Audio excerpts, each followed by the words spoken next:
रचित मेघदूतम पर आधारित नृत्य नाटिका का मंचन करने जा रहे हैं, जिसकी रचना छत्तीसगढ़ के सरगुजा जिले में स्थित रामगिरी की पहाड़ियों में की गई थी। इस कहानी में एक विशाल साम्राज्य अलकापुरी का उल्लेख है, जिसके राजा धन के देव कुबेर थे और उनके राज्यसभा में यक्ष था, जिसे कुबेर ने एक छोटी सी त्रुटि के कारण अलकापुरी से निष्कासित कर दिया था, जिससे यक्ष अपनी प्रेयसी यक्षिनी से दूर हो जाता है।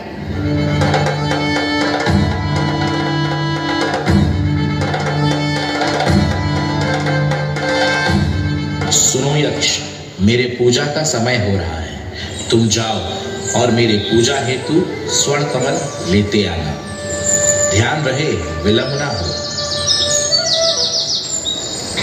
यक्ष को स्वर्ण कमल लाने का आदेश देने के पश्चात कुबेर भगवान शिव की आराधना में लीन हो जाते हैं।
प्रेम में खोया हुआ यह भूल जाता है कि उसे कुबेर के लिए स्वर्ण कमल ले जाने का आदेश मिला है। वह स्वप्न में डूबकर अपनी प्रेयसी यक्षिनी को स्मरण करता है।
मुझसे अनजाने में बड़ी भूल हो गई। मैं स्वप्न में इतना खो गया कि मुझे स्वर्ण कमल महाराज कुबेर तक पहुंचाना है, मैं यहाँ भूल गया।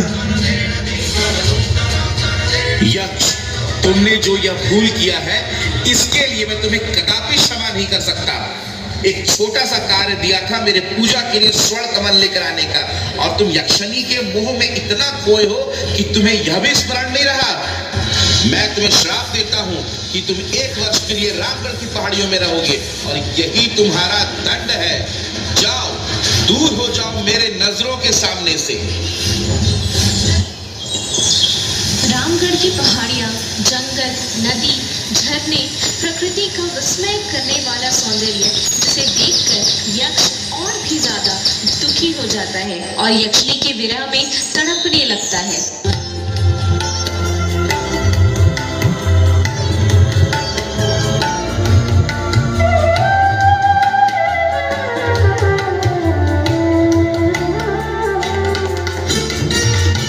कश्चित् कान्ता विरह गुरुः स्वाधिकरात् प्रवतः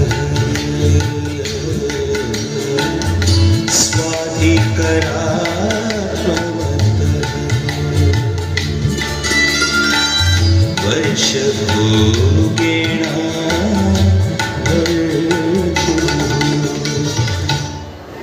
धीरे धीरे समय बीतता चला जाता है और आषाढ़ के प्रथम दिवस में रामगढ़ के पहाड़ों को चारों ओर से काले मेघ घेर लेते हैं।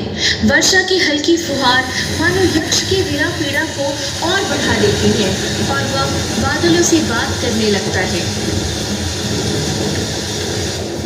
मेघ रुको, सुनो मेरे मन की व्यथा। मेरा हृदय मेरी प्रेयसी के प्रेम में निरंतर जल रहा है। तुम जाओ, इंद्रदेव से मेरे लिए प्रार्थना करो कि वो तुम्हारे माध्यम से मेरी प्रेमिका तक मेरा संदेश पहुंचा दे। बस अब कुछ ही माह शेष रह गए हैं। वर्षा ऋतु मेरी इस विरह पीड़ा को बढ़ा रही है। जाओ मेघ, जाओ और मेरा संदेश दे आओ। सभी मेघ वहां से उड़ जाते हैं और यक्षिणी तक पहुंचकर उसे सारी व्यथा सुनाते हैं। यक्षिणी भी प्रेम में व्याकुल राह देख रही है अपने यक्ष के आने की। एरी सखी, एरी सखी, एरी सखी, जिया हार रखी मैंने जब से है रे प्रीत चखी। एरी सखी, जिया हार रखी मैंने जब से है रे प्रीत चखी। कोरा रहा मोरा फागन, रंगीन रंग बैरागन। कोरा रहा मोरा फागन, रंगीन रंग बैरागन। फूल सजे ना तन पे मोरे, होरे की ना मैंने रीत चखी।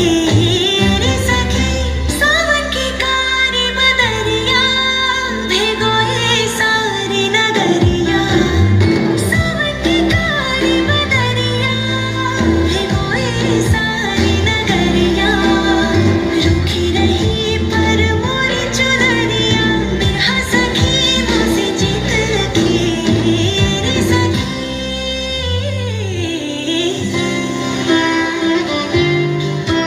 ओह, यह क्या, मुझसे बहुत बड़ी भूल हो गई। जिसके प्रेम का संदेश स्वयं मेघ दूत बनकर लेकर आए हूं, ऐसे यक्ष को उसकी प्रेयसी यक्षिणी से दूर करके मैंने तनिक भी उचित नहीं किया। दरबान सुनो, जाओ और उस यक्ष को वापस अलकापुरी ले आओ। मैं इसी क्षण उसे दंड और दोष मुक्त करता हूँ।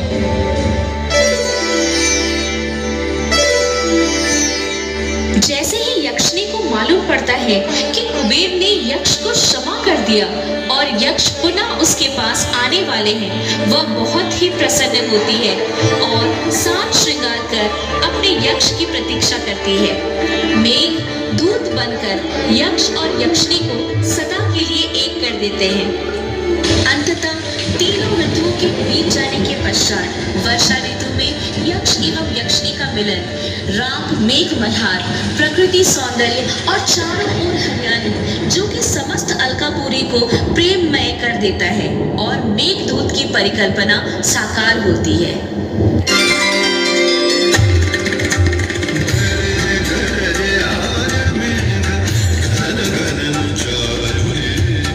चमक चमक